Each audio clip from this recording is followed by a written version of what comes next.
प्रिय विद्यार्थियों, आप सभी का पुनः ऑनलाइन क्लास में स्वागत करता हूं। आज हमारा टॉपिक है प्रागैतिहासिक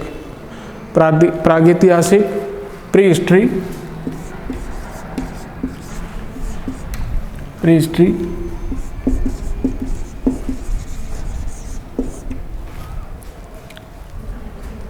प्रागैतिहासिक अर्थात इस काल में जो है लिखित प्रमाण नहीं मिलते हैं, लिखित प्रमाण नहीं मिलते हैं और इसको पाषाण काल के नाम से जानते हैं। पाषाण काल, पाषाण काल, पाषाण का अर्थ होता है पत्थर। तो प्री हिस्ट्री में या प्रागैतिहासिक काल जिसमें लिखित इतिहास नहीं मिलता है तो उसे हम प्रागैतिहासिक या प्री हिस्ट्री या पाषाण काल के नाम से जानते हैं। तो प्रागैतिहासिक काल की जो शुरुआत होती है वो हम जानते हैं कि सबसे पहले जो पृथ्वी थी वो आग का गोला थी। पृथ्वी धीरे धीरे ठंडी हुई और उसमें जो जीव हैं वो पनपे और उसके बाद में जो है मानव का जो अस्तित्व प्रकट हुआ। तो इस प्रकार से जो है शुरुआत हुई मानव की और इसे हम तीन भागों में बांट सकते हैं। प्रागैतिहासिक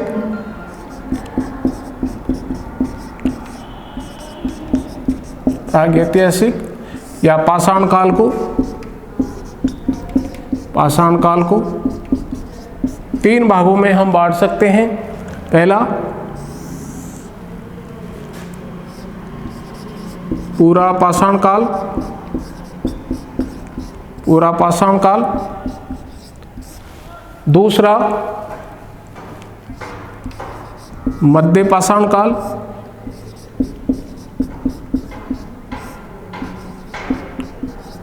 और तीसरा नव पाषाण काल।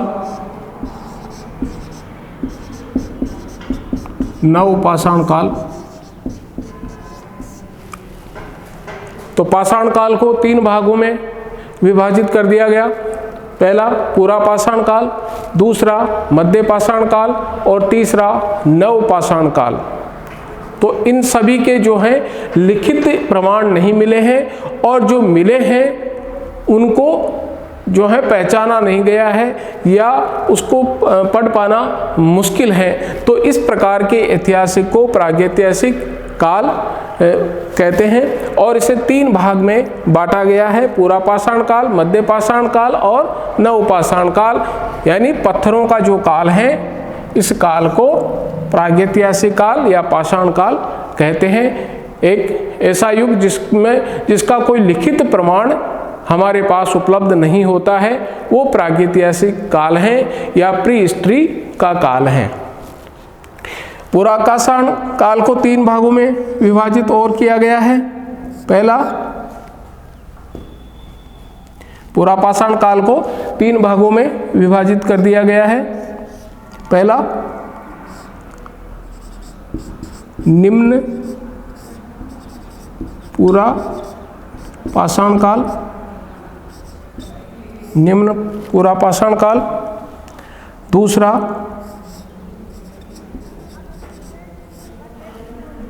मध्य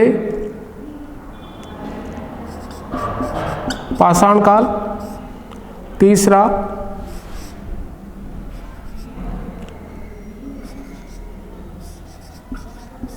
पाषाण काल, उच्चतम पाषाण काल या उच्च पाषाण काल। तो तीन भागों में बांट दिया, निम्न पूरा पाषाण काल, मध्य पाषाण काल और उच्चतम पाषाण काल। अब इसमें हम ये देखेंगे कि पूरा पाषाण काल का कौन सा समय था, मध्य पाषाण काल का कौन सा था और नव पाषाण काल का कौन सा था। तो मैं शुरुआत वहीं से कर रहा हूँ जब मनुष्य एक जानवर की तरह रहता था, जंगल में रहता था और जिस प्रकार से जो अन्य जो जीव रहते थे उसी के अनुसार वह रहता था, या हम ये कह सकते हैं कि उसको रहने का कोई स्थान उपलब्ध नहीं था। और वह जंगल में रहता था। तो पहली जो स्टेज आती है वो है जंगल की। तो वह अपना भोजन कैसे लेता था? वह अपना भोजन शिकार करके लेता था, यानी निकलता था अपने गुफाओं से, कंदराओं से और शिकार की तलाश में जाता था और शिकार करके और उसी जानवर को मार करके वहीं खा करके वह आ जाता था। तो इस प्रकार का जो है पूरा पाषाण काल था। उसे ये भी पता नहीं था कि उसे अगले दिन जो है फिर इस भोजन की आवश्यकता रहेगी, क्योंकि उसमें इतनी जो है वो क्षमता उस समय विकसित नहीं हुई थी कि वह अगले दिन की भी बात सोच सके। तो इस प्रकार से वह जंगल में जाकर के और शिकार की तलाश करता था और उसके बाद में जो है अपना भोजन इनका काम चलाता था। और फिर उसके बाद में वह कंदराओं में रहता था या जंगल में कहीं पर भी अन्य कोई उसको मिल गया।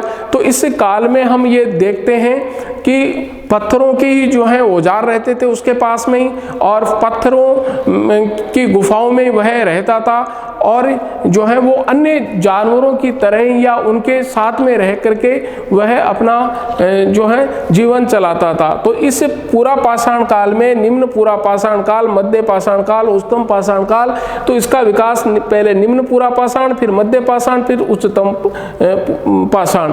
तो पूरा पाषाण काल में जो है शिकार करके वह अपना भोजन करता था, इसलिए इसको शिकारी युग के नाम से भी जानते हैं। शिकार करता था इस काल में। तो भोजन वह कहाँ से करता था?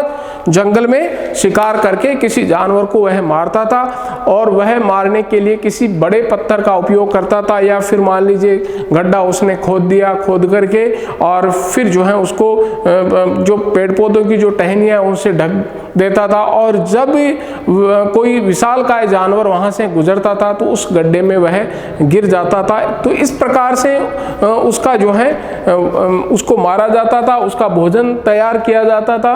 तो ये जो पूरा पाषाण काल में था। तो मनुष्य जो है शिकार करता था और वह अपना भोजन प्राप्त करता था, इसलिए उसे अपने निवास की या अन्य किसी प्रकार की कोई जो है आवश्यकता महसूस ही नहीं हुई थी। इसे केवल इतनी ही ज़रूरत थी कि आज जो है उसको शिकार मिल जाए, वह शिकार कर ले, बस उसकी सभी आवश्यकताएं जो हैं पूरी हो जाती थी। तो इस प्रकार के जो काल हैं पूरा पाषाण काल में, वह शिकार करके ही अपना भोजन करता था, इसलिए अन्य आवश्यकताएं उसकी नहीं थी। तो शिकार से उसको भोजन प्राप्त करता था और रहने के लिए जो है जंगल में कहीं पेड़ पे वह रह जाता था या अन्य कहीं पर उसको जो है आसरा मिल जाता था, कोई गुफा उसको मिल जाती थी, तो वहाँ पर वह रहता था। तो इस काल में हम ये देख पा रहे हैं कि उसमें मनुष्य की जो उत्पत्ति हुई और वह जंगलों में जब रहने लगा तो उसे अन्य जानवरों से जो है ज़्यादा हम भिन्न नहीं कर सकते हैं। क्यों? क्योंकि उसे केवल जो है अपने शिकार की ही चिंता रहती थी। इसके अलावा धीरे धीरे पूरा पाषाण काल में जो मानव है, मानव के बारे में जानते हैं। होमो सेपियंस जो है उससे शुरुआत हम मानते हैं मनुष्य की, कि पहला जो मनुष्य है वो होमो सेपियंस था। तो इस प्रकार से धीरे धीरे शिकार में मानव लगा रहा और धीरे धीरे उसका विकास भी होता चला गया। और चूंकि अन्य जीवों में सबसे ज़्यादा जो बुद्धि थी वह मानव में थी, इसलिए विकास मानव का ज़्यादा हुआ। तो पूरा पाषाण काल में जो है मानव जो है वो शिकार करके और अपना जीवन चलाता था। इसके बाद में मध्य पाषाण काल आया और मध्य पाषाण काल में वह शिकार के साथ साथ में, शिकार तो वह पहले से ही कर रहा था, शिकार के साथ साथ में वह पशुपालन भी करने लगा। पशुपालन ये जो है नया इसमें विकास हुआ कि शिकार के साथ साथ में वह पशुपालन भी करने लगा। वह पहली बार जंगलों से जो है वो पशुपालन की ओर आया। क्यों? क्योंकि क्योंकि उसे शिकार की आवश्यकता होती थी और शिकार करने के लिए उसे दूर जंगल में निकलना पड़ता था, इसलिए अन्य जीवों का भी लगातार उसे खतरा बना रहता था। इसलिए शायद उस समय मानव ने सोचा होगा कि शायद इन्हीं पशुओं का जिनका वह शिकार करता है उनका अगर जो है उनको पालतू बना लिया जाए या उनको पाल लिया जाए तो शिकार करने के लिए उसे दूर तक नहीं जाना पड़ेगा, या फिर यूँ कहें कि जो है उसको कोई खतरा जो है मोल लेने की ज़रूरत नहीं रहेगी, क्योंकि उन्हीं पशुओं में से वह जो है शिकार कर सकता है, अपना भोजन उनको बना सकता है। और जब उसने उनका पालन पोषण किया, उनको पाला, तो फिर देखा कि ये जो जानवर हैं वो जो है भोजन के साथ साथ में अन्य कामों में भी जो है इनका उपयोग किया जा सकता है। तो मध्य पाषाण काल में मानव ने पशुपालन करना सीखा। पहले पूरा पाषाण काल में शिकार करना सीखा और दूसरे मध्य पाषाण काल में उसने पशुपालन करना सीखा, और पूरा पाषाण काल से थोड़ी उसमें समझ जो है अधिक विकसित हुई। तो इस प्रकार से हम देख सकते हैं कि पूरा पाषाण काल के बाद में मध्य पाषाण काल आता है और मानव में कुछ परिवर्तन देखने को यहाँ पर मिलते हैं। तो पशुपालन का कार्य यहाँ पर हो रहा है। इसके साथ ही साथ जो यहाँ पर पूरा पाषाण काल में वह बड़े बड़े पत्थरों का उपयोग करता था अपने औजार बनाने के लिए या फिर रहने के लिए। तो अब जो औजार हैं जो भारी भरकम थे उनमें भी क्या हो गया, हल्कापन आ गए। औजार कैसे हो गए, हल्के हो गए। जो यहाँ पर भारी होते थे औजार, वो औजार क्या हो गए, ये जो औजार थे वो भारी थे, यहाँ पर जो है हल्के हो गए। तो ये इसमें परिवर्तन आया। धीरे धीरे उसने देख लिया कि छोटे पत्थर से जो है अच्छा शिकार किया जा सकता है, या वह पत्थर जो है धारदार होना चाहिए जिससे किसी भी वस्तु को जो है काटा जा सके। तो इस प्रकार से पूरा पाषाण काल और उसके बाद में मध्य पाषाण काल आया। मध्य पाषाण काल में नव पाषाण काल है, इसलिए दोनों के बीच का जो काल है मध्य पाषाण काल, इसे संक्रमण काल के नाम से भी जानते हैं। संक्रमण काल के नाम से भी जानते हैं और इसे मध्य पाषाण काल के नाम से भी जानते हैं। तीसरा जो नव पाषाण काल हुआ, इसमें शिकार पहले करता था मनुष्य, पशुपालन पहले करता था, पशुपालन, लेकिन अब एक नई चीज हो गई, नया अन्वेषण हो गया इसमें, और वो हो गया कृषि का। यानी इस काल में उसने खेती करना शुरू कर दिया था। क्यों? क्योंकि पशुपालन करने के लिए जो है किसी फसल की आवश्यकता होती है पशुओं के लिए, तो इसलिए जो है उसने कृषि करना शुरू कर दिया। और कृषि वहीं पर हो सकती थी जहां पर पानी उपलब्ध हो, तो वह नदी के किनारे उसने बसना शुरू कर दिया। नदी जहां पर पानी रहता है वहां पर जो है वो एक झुंड के रूप में रहने लगा। तो इस प्रकार से जो है वो शुरुआत में शिकार करता था और अपना भोजन प्राप्त करता था, लेकिन उसके बाद में मध्य पाषाण काल में हम देख रहे हैं कि शिकार तो वह पहले से कर ही रहा था, उसने पशुपालन करना भी शुरू कर दिया।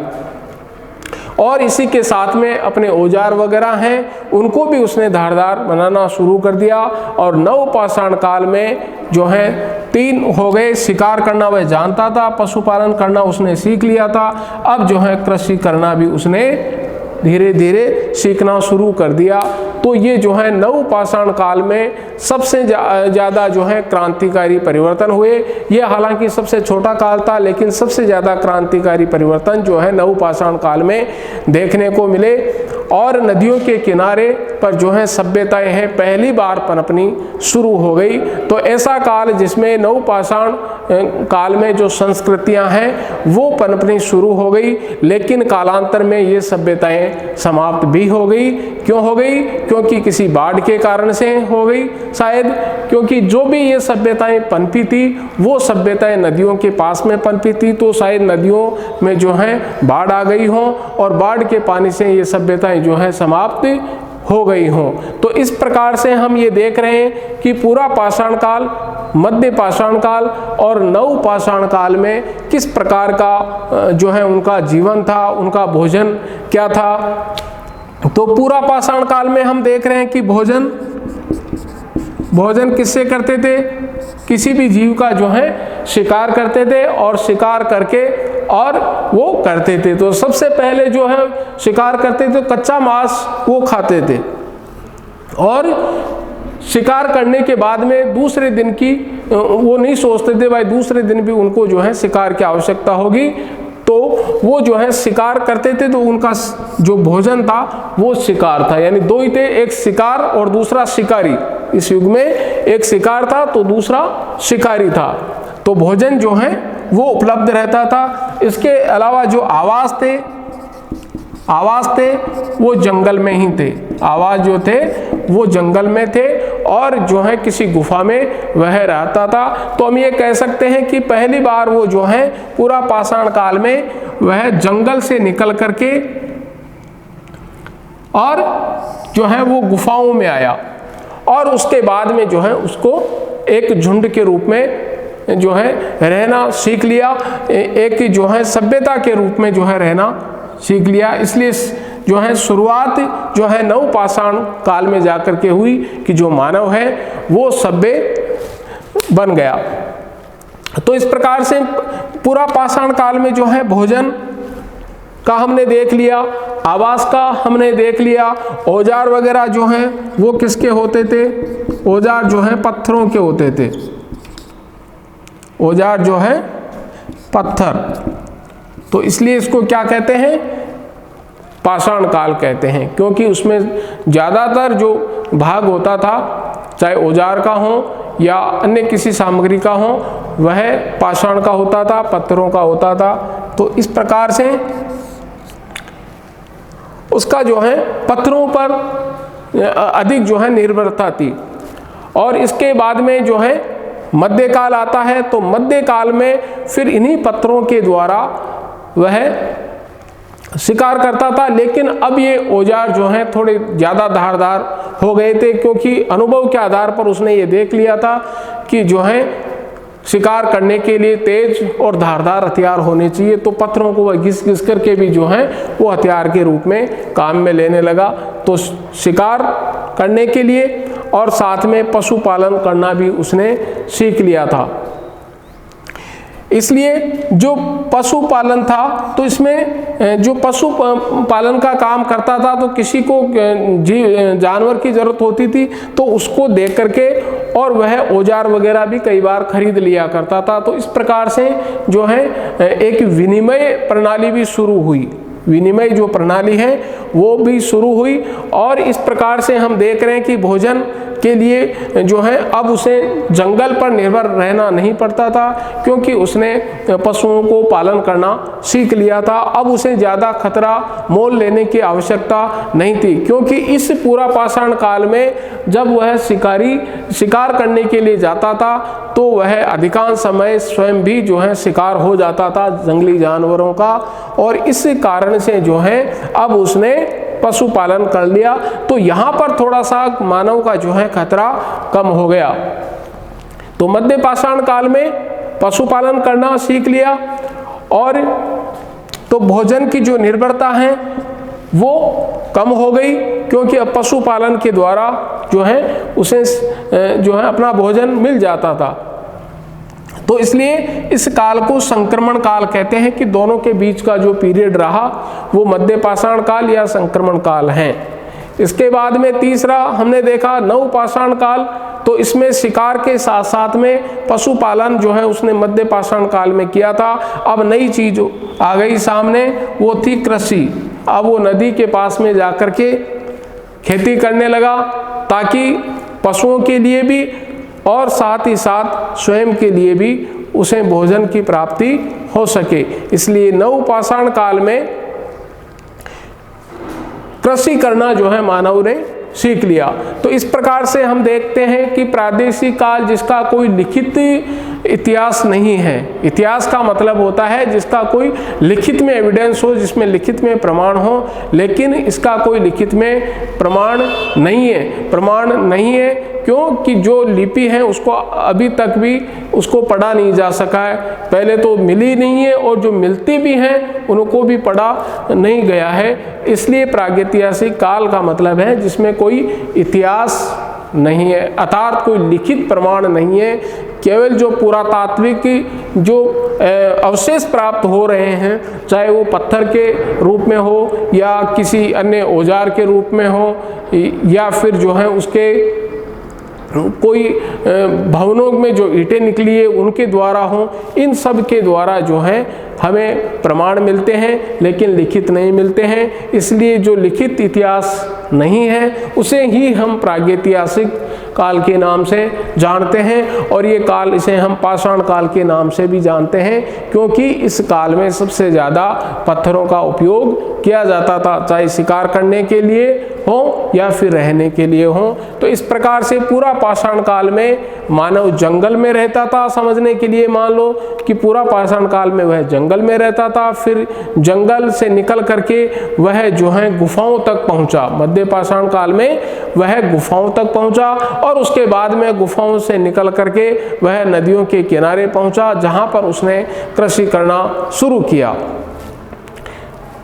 तो प्रागैतिहासिक काल को हमने 3 भागों में बांटा, पहला पुरा पाषाण काल, दूसरा मध्य पाषाण काल और तीसरा नव पाषाण काल। जो सबसे ज़्यादा क्रांतिकारी परिवर्तन हुए वो किसमें हुए? वो हुए नव पाषाण काल में। सबसे ज़्यादा क्रांतिकारी जो परिवर्तन हुए वो नव पाषाण काल में हुए। इसके बाद में जो है मानव जो है सभ्यता की ओर अग्रसर होता है, और हम ये देखते हैं कि आगे चल करके उसने तांबा को भी खोजा, और उसके बाद में लोह युगीन संस्कृतियां भी जो है सामने आई। तो इस प्रकार से हम ये कह सकते हैं कि इस नवपाषाण काल में जो है क्रांतिकारी परिवर्तन हुए, और मानव जो है एक चरणबद्ध तरीके से आगे की तरफ बढ़ा, जिसमें पूरा पाषाण काल, जिसमें वह जंगल में अपना जीवन व्यापन करता था, और उसके बाद में मध्य पाषाण काल, जिसमें वह शिकार और पशुपालन करना उसने सीखा, और वह गुफाओं में आकर के रहना उसने शुरू कर दिया, क्योंकि वहाँ पर वह सुरक्षित था। जंगलों में जो है अन्य जीवों का खतरा लगातार जो है मानव को बना रहता था, इसलिए वह जंगल छोड़ करके और जो है गुफाओं में आया। तो उन पर्वतों की खोज की जहाँ उसको आश्रय मिल सके, उन कंदराओं की खोज की जहाँ पर उसको आश्रय मिले, तो वह गुफाओं में रहना उसने शुरू कर दिया। वहाँ पर जो है पशुपालन भी करना शुरू कर दिया, और उसके बाद में नव पाषाण काल में आकर के उसने शिकार करना और इसके साथ में पशुपालन करना और कृषि करना सीख लिया। तो इस प्रकार से 3 काल के बारे में हमने देखा, पूरा पाषाण काल, मध्य पाषाण काल और नव पाषाण काल। तो इन काल में जो है मानव का क्रमिक विकास हुआ। तो आज हमने प्रागैतिहासिक काल के बारे में पढ़ा। आज हम यहीं पर अपने टॉपिक को विराम देते हैं। धन्यवाद।